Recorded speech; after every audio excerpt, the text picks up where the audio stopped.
Hello everyone, welcome along to this Saturday's webinar. My name is Mairead and I am based in the west of Ireland. I've been involved as a teacher and teacher trainer in the TEFL industry since 2004, 2003-ish, give or take. So hopefully I will have lots of useful information to share with you all today. Why don't you all tell me where you are? I can see some comments coming in already. I love to see where you are all tuning in from. I lived and worked abroad for a lot of years and now I'm back home. So seeing where you all are gives me my little fix of international flavor. So I love to see it. Today, everyone, we are talking about a very, very interesting topic, a very popular one at the moment. And that is teaching online. I'm sure some of you have great interest in doing this in future. So without further ado, let's get going. As always, in this webinar, I will talk to you about the topic for maybe 30 minutes-ish. And the second half of the webinar will just be questions and answers related to teaching online. So if you have any questions at any stage, pop them in the chat box, or you can save them until our Q&A begins. But I really want you to ask any questions you have related to teaching online. All right, let's go. In this webinar, we're going to address a couple of different topics. We're going to talk about why teaching online is a nice idea, how to do it, other things to consider when it comes to teaching online that you may not have thought of. And we're going to have some top tips for teaching English. And as I said, we will finish with a big Q&A session. So let's talk about the why. Well, as I'm sure you are all more than aware, over the last decade especially, there has been a dramatic increase in online learning, especially after the pandemic. It has never, ever been more common and more popular than now. The English language learning market is estimated to be worth over 10 billion euro. And believe me, that is a conservative estimate. I think one of the most recent figures I've seen is $25 billion. But yeah, I would say at a minimum, from what I gather, it is worth well over 10 billion euro, which is a whole lot of money. One of the absolute joys of teaching online is the sheer flexibility it gives you. And we will talk about that later. And it also gives you the opportunity to be a digital nomad. Or in other words, it allows you to travel and work at the same time. And there are few things more wonderful than that. If you want to see the world, but you need to keep the money coming in at the same time. That is all of us, right? Gotta work, but it is possible to combine with travel when it comes to online teaching. Now, I'm sure lots of you have considered online teaching, but maybe you're not sure how to go about it or how to get started. Well, there are two main pathways you can take to online teaching. It's not a case of one being better than the other. It's just whichever one suits you best. So the first pathway you can explore is working for an online company, or better said, an online school. So I'm sure you have all seen that there are plenty of online schools out there. For example, EF would probably be one of the big ones. There are a lot of them out there. Okay, so if you decide that you want to work for an online school, make sure you do your research. I would always, like when I was looking for online work, I would always Google the company, I would look at their reviews, I would check out their website, just to make sure that everything looked professional, updated, and, convincing. So always, if you come across an ad for an online school, hit the internet, Google that school, make sure they are legit. Do your research thoroughly, checking reviews, websites, etc. If you decide that you like the look of them, you'll find that these online schools generally have entry requirements. Like they will probably require you to do a demo lesson. In other words, like a 10-minute English class of you teaching and showing off your ability to teach online. If you are required to do a demo lesson, the school will give you the requirements. Like they will say, okay, you're going to teach young learners a 10-minute lesson on food and drink, for example. So don't worry, you won't be just thrown into it blind. Okay, they will give you the info you need to prepare in advance. When it comes to demo lessons, you might be teaching real students, or you might be pretending to teach real students. So you'll be doing like all the teacher stuff. There won't actually be any students there, but you will be pretending that there are. Every school has its own way of doing a demo lesson. There might be other entry requirements. For example, if you do an interview, well, you will do an interview with them, but they will want to check your internet speed. So they'll probably send you a link to some internet speed testing software, and they will need to see in real time what your upload and download speeds are.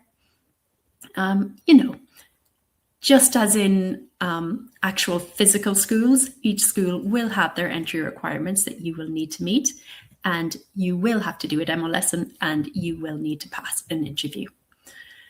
So, be prepared. Just because it's online, okay, doesn't mean that you get to skip all of that stuff. You don't. It's just like any other job. There is a recruitment process. Once an online school hires you and puts you on their books, then basically they will give you students, okay?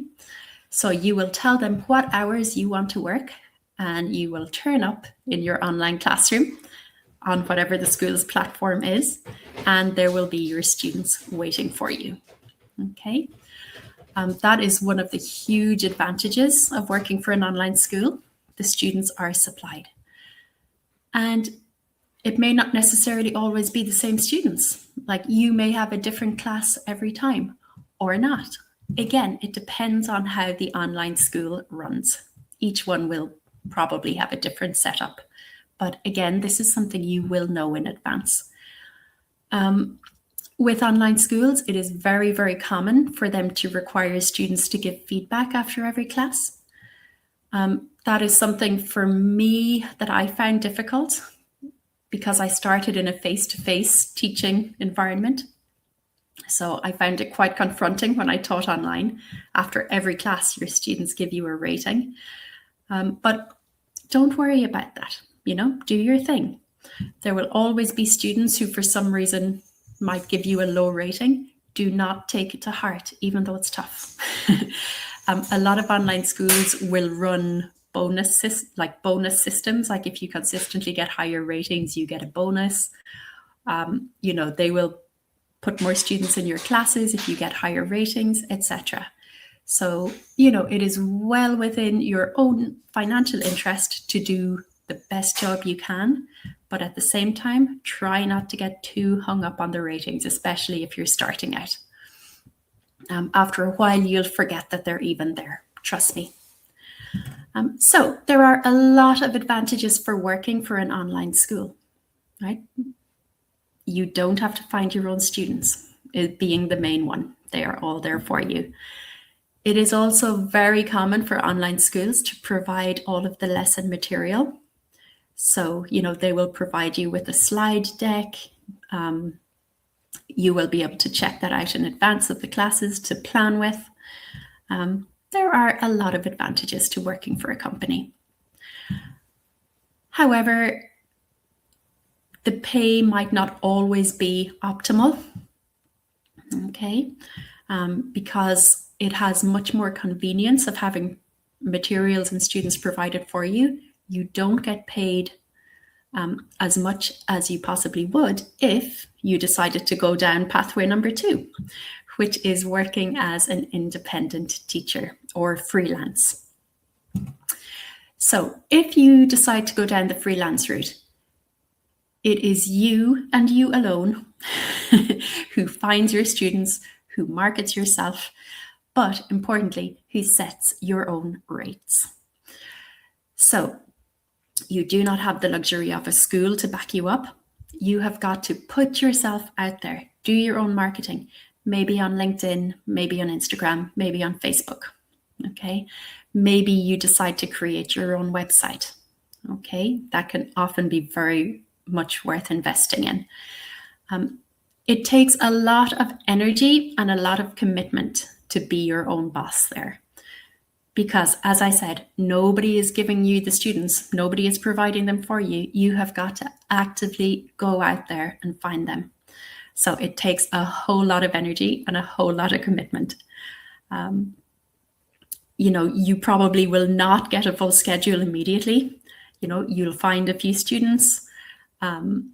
You'll have a few students for a while, then maybe word of mouth, they will bring in some other people, or maybe you will try different social media platforms. It is absolutely possible to build up to as full a schedule as you want, but at the same time, we've got to be realistic and accept that that is not going to happen overnight, unless you're incredibly lucky or incredibly, at genius level on social media. There are plenty of marketplace platforms, for example, Preply, where you can, upload a video, an introductory video of yourself. Students who want English lessons can go on to Preply or other platforms, browse through all the tutors and find one they like, and then send you a message. So it's well worth advertising on these platform sites, such as Preply, Cambly, Fiverr, etc. The only thing is you will have to pay commission on your earnings to these platforms because, they're not charities. They will take a commission. So that is definitely something for you to consider. By all means, check out the marketplaces. It may well be very worth your while to advertise on them, but, crunch the numbers, see if it's worth it for you. As I said, the best thing about being an independent is that you get to set your own pay rates.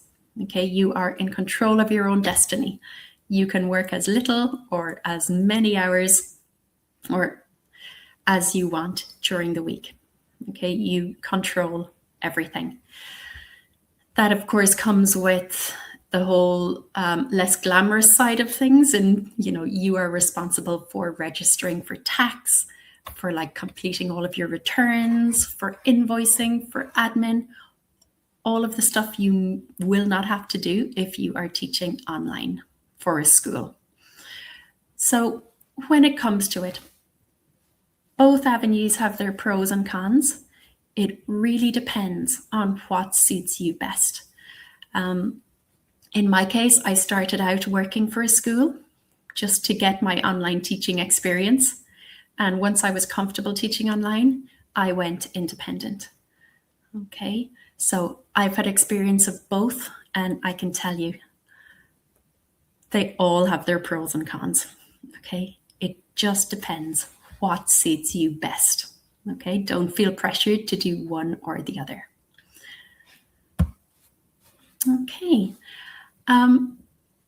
before I mentioned that teaching online gives you an incredible opportunity to be a digital nomad. That is that you travel and work at the same time. It gives you the most amazing work-life balance in that respect. But if you decide to go down the digital nomad route, there are lots of things for you to think about because it can be a little confusing at first, because you have so many factors to consider, so many practical day-to-day factors. For example, time zones.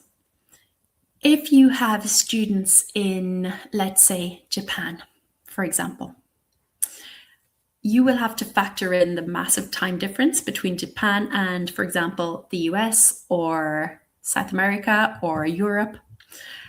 It may work well when you are in certain parts of the world, but as you change countries and as you travel, time zones can become tricky. You don't want to find yourself, going to a new country and suddenly having to teach at 3 a.m. in the morning, because that is no fun unless you're a night owl like me. So consider time zones. Consider things like visas and documentations. A lot of countries now, they require you to have digital nomad visas. So even though you're not technically working in a face-to-face school in that country, if you're working online and living in that country for a period of time, chances are you will need a digital nomad visa. Now, not always. Every country is different, and it depends on the relationship between that country and your home country. But do check it out. You don't want to get yourself in any trouble, visa or documentation-wise. If you are planning on being a digital nomad and taking in as many countries as you can, as often as you can, do consider the cost of living. You will earn what you earn, okay, whatever rates you have set or whatever rates your online school pays you. But do take into account the cost of living in the country that you are currently living or traveling in.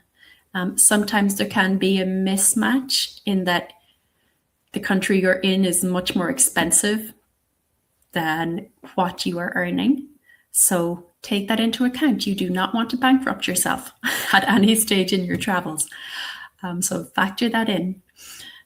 Think about how much luggage you bring with you, okay? Because as a digital nomad, you can end up moving around quite a lot. That's the point, right? So try not to take too much stuff with you, because it's only more stuff that you need to factor into your travel. You always, always, always need to think about your internet connectivity. You always need to plan ahead, like, okay, I'm going to this new country. Where am I going to teach my lesson? All right. So there's a lot of planning goes into making sure that the place you're going to, whether it's a hostel, whether it's a hotel, whether it's an Airbnb, whether you're staying with a friend, you need to know that you will have good internet connection, because you don't want to start canceling classes, etc. And kind of linked to that, you need to know where you are going to teach. Like, you need to be sure that you have a quiet space to teach from, because your students will not appreciate loud people, traffic, etc. going on in the background, and it will be very hard for you to concentrate.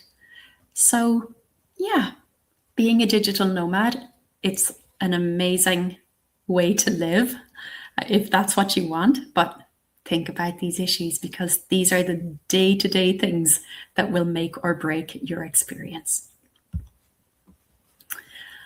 Now, let's look at some tips for teaching English online. Firstly, you have got to choose a platform and tools, okay?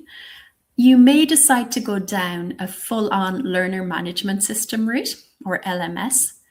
These are things like Google Classroom, Moodle, Canvas, Edmodo, etc. These are platforms that allow you to organize all of the information about your students.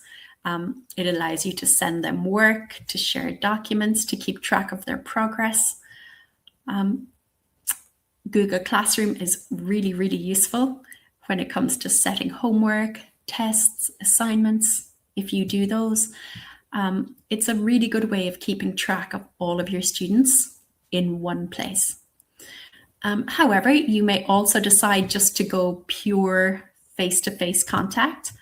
You may use things like Zoom.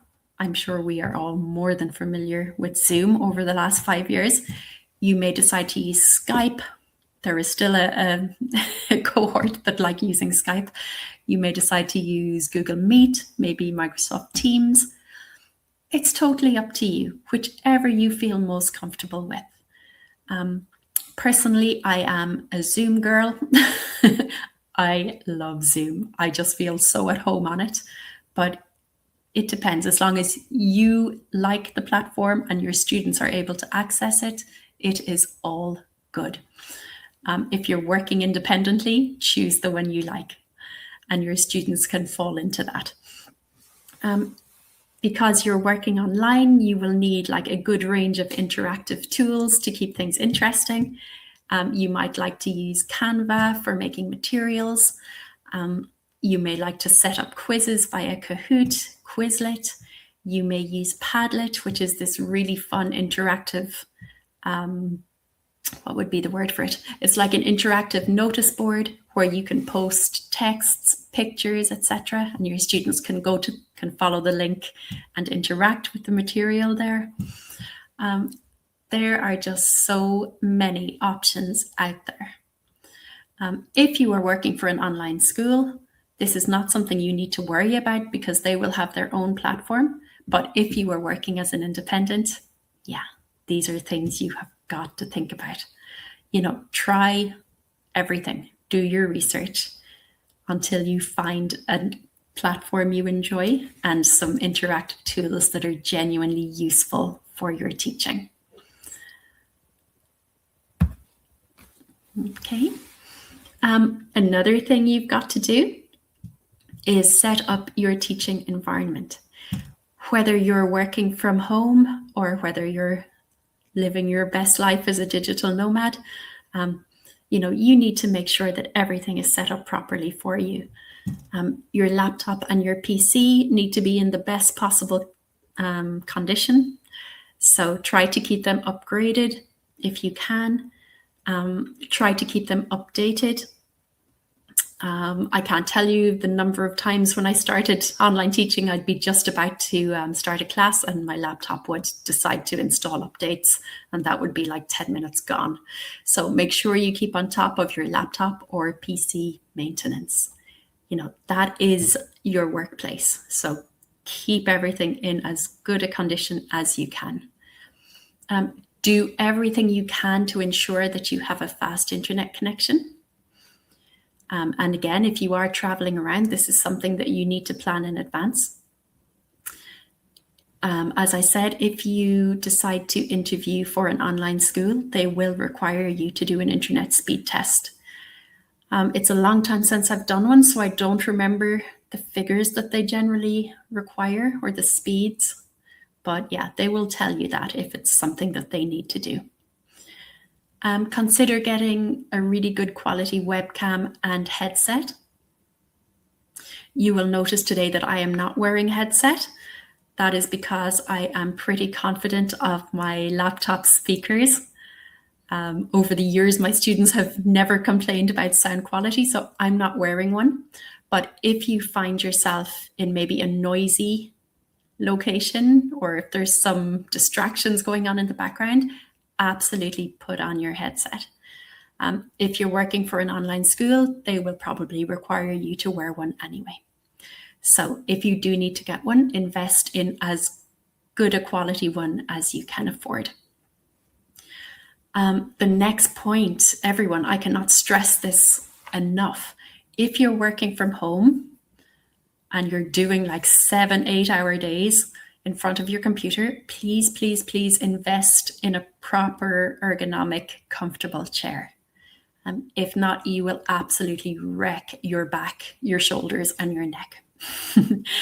This was me when I started teaching. I used to just sit at my kitchen table and oh my goodness, within like 2 weeks, I was an absolute disaster. I needed physiotherapy to sort my back out. And then I invested in all of the good stuff. Okay, a proper office chair, a proper desk, yeah, a footrest, the whole 9 yards, a laptop stand. If teaching from home is something you're going to do on a regular basis, invest in the proper equipment. It will save you a lot of pain and stiffness. Take it from me. Another thing you need to do is, no matter where you're teaching from, make sure you have a professional background. I really like a blank wall, as you can see behind me here. I have rearranged my desk and my chair to always be facing a blank wall. There are no distractions. There is no mess, at least not behind me. The mess is all in front of me where nobody can see it. You do not want to distract your students by having a super busy background. Unless maybe you're teaching young learners, in which case absolutely have some colorful posters, maybe some toys, maybe some fun stuff. But as a, on the whole, try to have a nice, non-distracting background for your students to not lose focus looking at. Also, try to have a nice big desk, if you can, to arrange all of your notes, your teaching materials, your bottles of water, your throat sweets for between lessons. Just generally set things up as best you can to make life as convenient as you can for yourself. A lot of times, like, we have lessons back to back with only like a couple of minutes break between. So having everything to hand means that it is not stressful, or not as stressful for you. But again, this is something you discover the more you teach, okay? The more classes you do online, the more you kind of finesse your teaching environment and you find a way that works for you. Okay. Another thing that you need to bear in mind, especially if working as an independent teacher, is GDPR. We are all so aware of GDPR these days. If you are collecting students' personal data, like email addresses, phone numbers, etc., you've got to make sure that you're following whatever the GDPR rules are for the area you are in. I know nobody gets excited reading about GDPR, but it is well worth it to make sure that you are complying with whatever regulations apply. If you are teaching young learners especially, be very wary about sharing photos and videos. Try not to take screenshots. You should never be taking pictures of your young learners without parental permission. Honestly, though, there should be no reason for you to be taking screenshots or videoing any of your students in class. Yeah, unless you have parental permission if they're minors, or their consent if they are adults. And it's worth having that in writing. But yeah, generally try to avoid it. There's no need for it. Also, make sure that your students treat each other kindly online. As we all know, there is a horrible consequence to the internet, which is cyberbullying and undesirable behavior. So make sure that you tell your students what you expect from them in the classroom. Do not share their information, or do not share students' information with the other students unless it is strictly necessary. I can't think why it would be necessary. Maybe a WhatsApp group or something. If you do go down that route, make sure you have everybody's permission to share their information. But yeah, just make sure your students know how to conduct themselves online and what is and what is not acceptable. Okay. When it comes to actual class time, like the nuts and bolts of teaching, I always find that creating a routine, just as you would in a face-to-face classroom, really helps students feel safe and comfortable. Maybe you always start off with some, general chit chat, find out how they're doing, how their week has been. Then maybe you do a quick review of the previous lesson content. Okay, then you do a warmer related to the upcoming content. Maybe at the end, you spend the last 5 minutes doing a vocabulary game. If you can establish a routine, students will generally appreciate that, especially young learners. You can start, with your warmers. You can talk about the objectives of the lesson. You can go over what they are going to learn today. It doesn't matter what your routine is, but if you can find one, especially for the beginning and end of the class, okay, that will help a lot to keep everybody going in the same direction. When it comes to instructions, I actually love teaching online. When it comes to instructions, I find it much easier than in a face-to-face classroom because you can give your instructions verbally as normal, but you can also give them in written form in the chat box. Okay. Oh, the chat box is just the best tool ever. I'm such a fan of the chat box. So you can give your instructions, then you can write a quick recap of the instructions in the chat box, and you can say to your students, okay, you will ask your instruction checking questions, and then everybody give me a thumbs up in the chat box if you are sure what you need to do. Or if you would like me to say it again, give me a thumbs down. Okay, so use the chat box to support giving instructions. You can also use the chat box to give feedback to lots of different students. In the chat box, you can usually address one student, like in a private chat. So, you can give everybody their own individual feedback in the chat box. You can also use the chat box to share materials, like you can drop in links to worksheets, etc. So the chat box will become your greatest ally when online teaching. So many useful things we can use it for. All right. When it comes to classroom management, well, it can often be far easier to manage an online classroom than a physical class. There are no students chatting at the back. There's nobody passing notes. There's none of the low-level disruption going on generally that you might get in a face-to-face class. If there is a student who has a very noisy background or who is doing something distracting, you can mute them on most platforms. Make sure they know why you are muting them, though, that you're not just doing it for no reason. So you might say something like, Maria, I can hear a lot of noise coming through your microphone. I'm going to mute you for now, okay? And then just mute her and then bring her back when you need her to speak or, participate. You can also, again, use the chat box. You can throw in some discussion questions maybe for them to think about. You can say, okay, I'm going to put 2 questions in the chat box. I want you to think in silence for 30 seconds about how you will answer those questions. So, classroom management, it can be much, much easier when as opposed to a face-to-face classroom, and that is always welcome. All right, just to finish up before we go to our Q&A, let's look at some final top tips for teaching online relating to student engagement.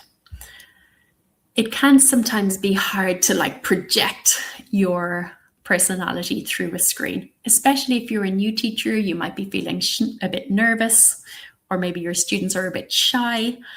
So to overcome that, you kind of need to be a slightly bigger version of yourself. That's not to say that you need to go full on pantomime, even though young learners do tend to enjoy that. But you do need to make that effort to just project your energy and your personality through that screen. Just as in a face-to-face classroom, we don't want the teacher to be doing all of the talking, right? We want to keep our students as engaged as possible. So, use the chat box again to nominate students. Like maybe as Maria is answering a question, you can pop in the chat box, Roberto, you're up next. Or, Eduardo, your turn next. You can use fun things like a spinner. You can find really fun online spinners if you Google online name spinner.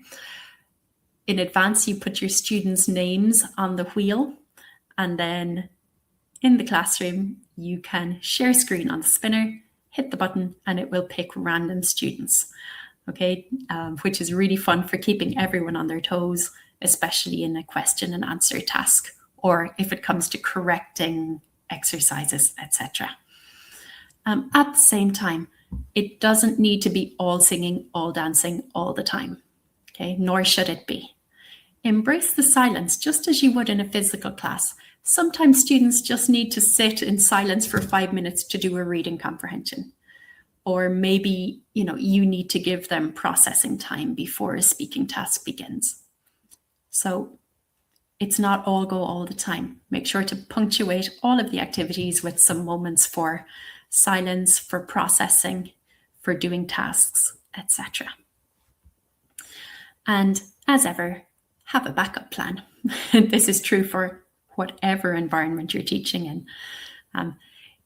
When it comes to online lessons, you can't just finish 10 minutes early because you've run out of material. You have got to fill your allotted time, so make sure you always have something up your sleeve. All right. Whoa, that was a lot of information. My goodness. But the good news is we still have 25 minutes left for a lovely Q&A. So while you are thinking of the questions you have for me, because I'm sure you have plenty, let me look at our comments and see where you all are. It brings me joy. As I said, it gives me my little fix of international flavor. Okay, we have Furqan in Pakistan. Oh my goodness, so far away from me. We have Fenella in London, much closer, and Rachel just across the water. Good to have you both here. We have Sango from Johannesburg. It's summer for you, right? I'm so jealous. It is freezing in Ireland at the moment. Right in the middle of winter. We have Rosemary in Perth, Canada. Fabulous. Welcome along, Rosemary. Sharon in Cape Town. Lovely. We have Karina in Poland and Macias in Poland. Oh, wow. Okay, so you're probably even colder than Ireland, right?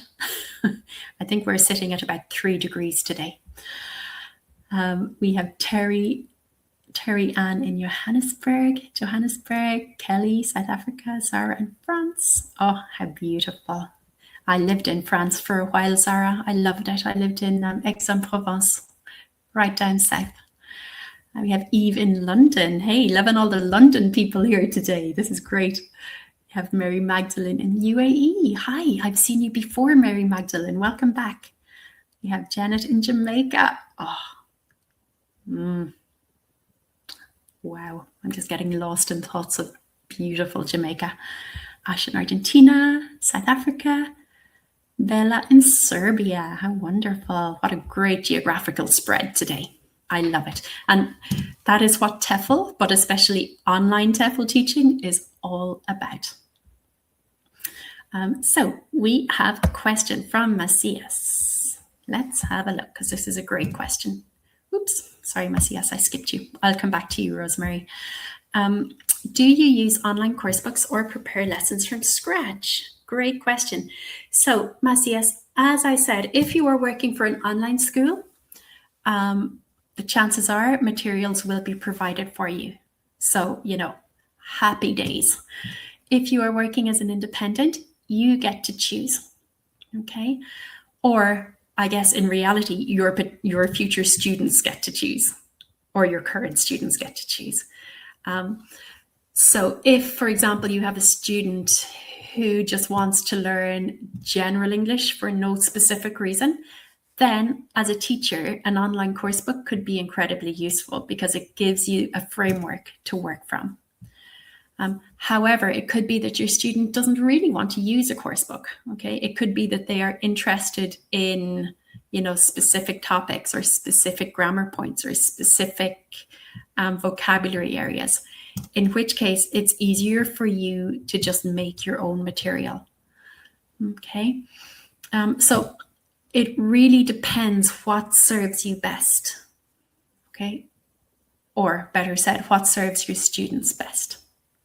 Okay. I do know, though, when you are starting out, it can be reassuring to have the comfort of a course book. Okay. But only as long as that suits your student too. All right. I know, especially when you're a new teacher or if you have a very heavy workload, The thought of creating your own materials is daunting because it is time consuming, especially in the beginning. But honestly, it becomes the best way to cater directly for your students' needs.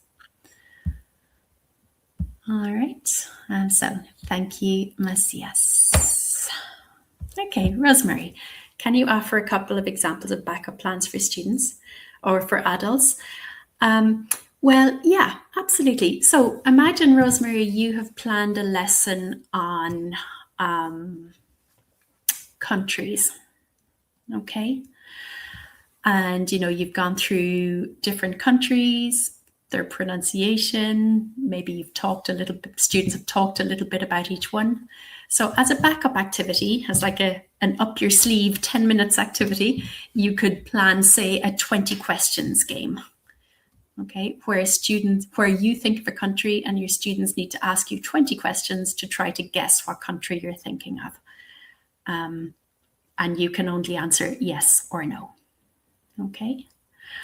Or, you might plan an extra role play where there are two friends trying to decide where to go on holidays next.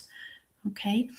So, it's not like you're planning, it's not like you have a whole backup lesson plan. You just have a backup activity or two, okay, related to the topic of the lesson that you can whip out and use should you need it to fill the rest of the time in the lesson. I always find that like games, role plays, or even some discussion questions are the easiest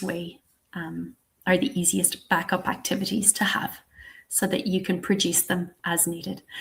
And if you don't need to use them in that lesson, you can incorporate them in the next, or you can use them as a review of the content for the next lesson. Okay, so that is all I mean by a backup activity. All right, thank you, Rosemary. Hopefully that made sense. All right, so Rachel, if I work part-time as an independent and part-time for an online school, I'm concerned about how I could synchronize my schedule as it would be in two places. Yeah, that is a very legitimate concern. It's certainly not impossible to do both unless your online school prohibits you from working as an independent. I'm not sure. Each school may have their own rules. So that is something you should check out. Yeah, I can imagine it would be difficult, but probably not impossible, as with everything. If it is proving too difficult, though, I would definitely choose one path or another. That said, I remember when I started transitioning from online school to independent, I'm pretty sure there were a few months where I kept my online full-time job and I worked then maybe a couple of hours a week independent just to build things up. I seem to remember that I did that for a while. But yeah, the joy of working as an independent is that you choose the hours you need to work. So you can make them fit if you need to. But yeah, do check out with your online school if you are actually allowed under your contract to work as an independent too at the same time. Okay. Fenella, could you suggest the name of a reputable company where they give you private students in charge of commission? Thank you. I haven't worked for anyone in the last few years, but I do know that Preply is pretty well regarded. It's certainly the one that I hear about most. Again, I haven't worked for them, so this is not like a recommendation based on personal experience, but a lot of independent teachers advertise on Preply. And I think Cambly is a similar one. There are lots of them out there. Again, it's just about doing your research, reading the reviews, make sure that you know their commission structure. And yeah, it's all in the research. It really, really is. But yeah, I don't have any personal recommendations, Vanilla, because it's just not a route I have gone down recently at all. But yeah, do your research. Okay, and good luck. All right. Eve, do you have any tips for teaching English to adults online? Pretty much everything I have spoken about, Eve, already, in terms of just making sure you are well set up, okay? Making sure that you come across as being very professional with a quiet, professional looking background with all of the equipment you need, etc. I think kids are a lot more forgiving of things like tech problems and, internet connections and stuff. But adults can be a lot more discerning when it comes to levels of professionalism. So, just set yourself up as best you can. Make sure you have good internet, everything is quiet, everything behind you looks professional, and you will go a long way towards making a great first impression. Otherwise, just make sure your lessons are engaging. Make sure that they get a lot of opportunities to speak. Okay, and just offer as solid a lesson as you can. Okay. Apart from that, be yourself. Let your personality shine through. Okay. It's true that adults don't need as much, manic energy as the kids need, the young learners need, but you still need to put yourself across as a very pleasant, approachable, helpful, professional person. All right, so thank you, Eve. Sandy, can TEFL recommend online schools? Not directly, Sandy, but you can definitely check out our jobs board. Like if you go to the TEFL Academy website, we do have a lot of online schools advertising there, so do check that out. But as always, no matter where you see a job ad, if you think it looks good, research that company, okay? Make sure that they look like someone you would like to work for. Okay. Macias, can you recommend any good online course books for young adults? Honestly, Macias, I haven't used any online course books in a long time. I just make my own stuff. But I would say Google. This is my answer for everything today, appropriately enough for online teaching. Google online course books for young adults and see if you can, they usually let you order a chapter or a unit just as a trial, okay? Or they give you some, maybe 5 or 6 pages as a sample. Course books can differ hugely, okay? So it all depends what you personally like or not. For example, for me, I was a huge fan of the course book Cutting Edge. I know they have an online version.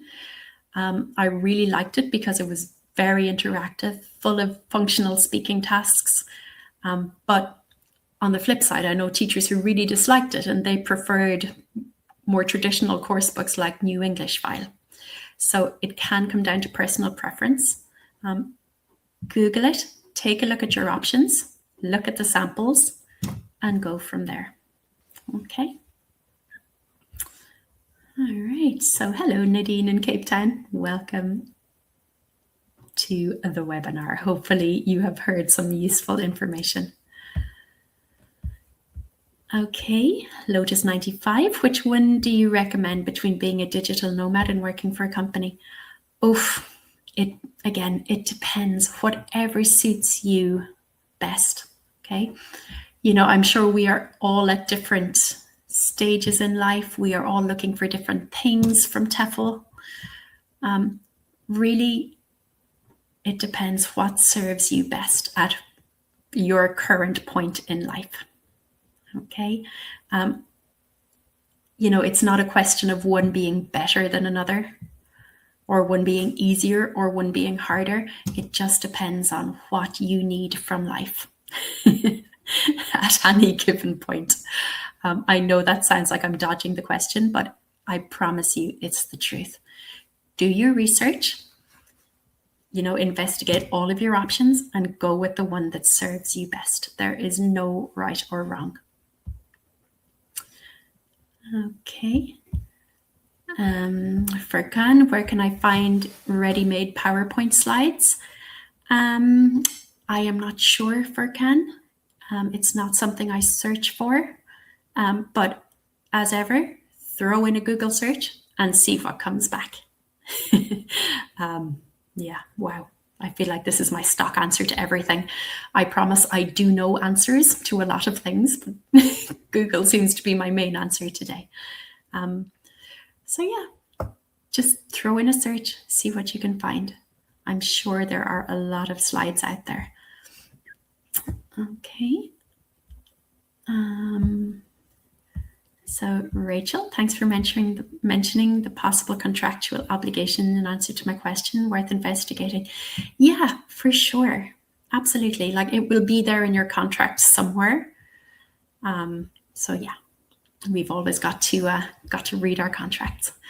All right. Thank you, Rachel. And Jennifer, is there anywhere that I can observe a full online lesson to gain experience? I'm sure, Jennifer, if you head along to YouTube, I'm sure I have seen lessons there, or at least like significant portions of online lessons. If you need to do like a demo video for an online school or anything, definitely search for demo lesson in YouTube and you can see exactly what other people do, just to give you an idea. I know in the TEFL Academy, we will be recording online lessons in the coming months to put on into our course materials for you to see. That is definitely something we have in the works and that should be appearing next year.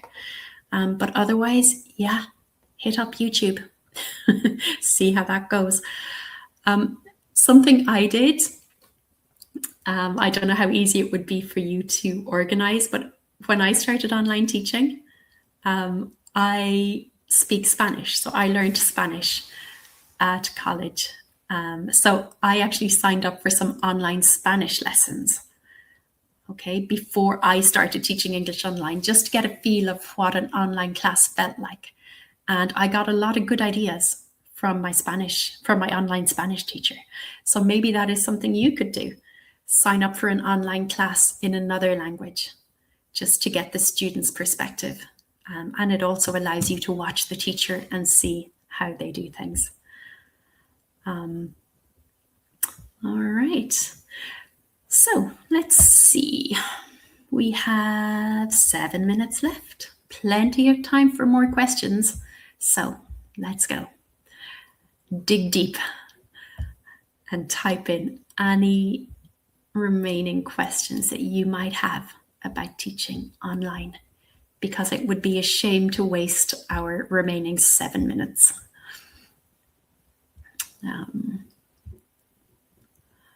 I wonder, do any of you have preferences for platforms you would use? Like, would you be more of a Zoom person? Do you feel at home on Google Meet? Which platform do you think you might use if you decide to work as an independent? Because if you do go down the online school route, you will be given a platform to use. Like the school will have its own platform. And as I said, it will generally have its own material for you to use. But yeah, as an independent, tell me, what do you think you would like to use? I just personally find it hard to beat Zoom. It's just so user-friendly with the screen share. It has loads of integrated apps. Yeah, I'm a big fan. Okay.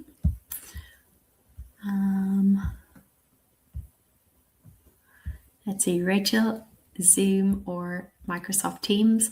Yeah, absolutely. You can't go wrong. I mean, they are just so user-friendly. And I think a lot of students worldwide would also be familiar with them. So, it just makes life so much easier. if your students are also semi-familiar with your platform or Google Meet. Yeah, absolutely. And, that's another thing. Oh, Nadine, Zoom. Yeah, I'm with you. There's another thing too. If you are using a platform like Zoom or Google Meet, and it's your students' first time using it, you should probably be prepared to spend 5 minutes explaining the ins and outs. So think about how you will explain screen share, or think about how you will explain breakout rooms for students who have not used it before. That's always something worth considering, just in case your students need extra guidance. I know when I started teaching online using Zoom, I would always email my students in advance to say okay, we're using Zoom. Here is a video on how it works. And I would just find one of the stock how-to Zoom videos to send them. So, that can help. That can help too, to prepare them in advance, because, for some students, they're not very technically minded. And yeah, it can be good to give them a heads up on how everything works and give them a quick explanation on the day. All right. Jennifer, is there anything that you find particularly hard to teach online rather than in person? I guess things that have a physical element, like say prepositions. When you're teaching prepositions face to face, it's so easy, because it's so easy to say, okay, X is beside Y, or, X is behind Y, or X is between Y and Z. You can just jump around the classroom and physically show them things. You can lose that online, because you only have the screen. Sure, you can hold up little diagrams and stuff and objects, but it can be just a tiny bit harder to portray the physical stuff, like prepositions or verbs of movement. Say, in the classroom, it's easy to demonstrate what's the difference between walking and running, or, jogging and sprinting. You can just do it. It may be hard to demonstrate sprinting. I mean, let's face it. But, the physical things can be harder to teach online, where you're not actually in the room with them. But again, all of these things can be overcome quite easily with planning. But yeah, that's the thing that mainly comes to mind. In a classroom, they can see you doing things, and you can move around the classroom and demonstrate stuff. But yeah, online, you're kind of stuck in the screen, right? You can't go running off around your living room, because they won't see you. All right. So yeah, that's what comes to mind, Jennifer. Everything else, I think, is pretty similar. But yeah, great question. I'm going to think about this more later. All right. Thank you, Jennifer. Let's see. Oh no, we have 1 minute left. Okay, I see more questions. Let's see. Rosemary, can you explain more about the digital visa, or the nomad digital nomad visa program? Does Ireland require a visa for teaching in person or online? Rosemary, it depends what country you're from. Okay. For example, if you're from a European country, probably not, because of the EU. If you're not from the EU, potentially. So, it's something you need to investigate from your side. Okay. Some countries require digital nomad visas, some don't. It's all very individual, based on the relationship between X country and Y country. So yeah, definitely do your research on that. It may well be that you don't need one, but you might. So again, do your research. All right, thank you. Lotus, which platform do you use? Zoom all the way. I am a Zoomer. Okay. All right. So our time is up, guys. I can't believe it. I know there are still some questions, and I'm really sorry I don't have time for them. I advise that you contact, or you send a ticket to tutor support. Okay, so when you next log on to the TEFL Academy website to do your online course study, send a ticket to Tutor Support. Okay, there is always someone there 7 days a week, and they will be so happy to answer your questions. Apologies that I ran out of time. So thank you all so much for coming along today. It's been a joy spending an hour with you, and hopefully you are excited to get started on your online teaching adventure. I wish you all the best of luck. Okay, it is a wonderful way to make a living, and I hope you enjoy it as much as I have enjoyed it and continue to enjoy it. As ever, we would love to get your feedback on this webinar. We always want to give you useful content that you genuinely want to know about. So if you can spare a minute to complete our very quick survey, we would appreciate it. I'm going to pop the link into the chat box. I have told you all how much I love the chat box, and this is one of the reasons why.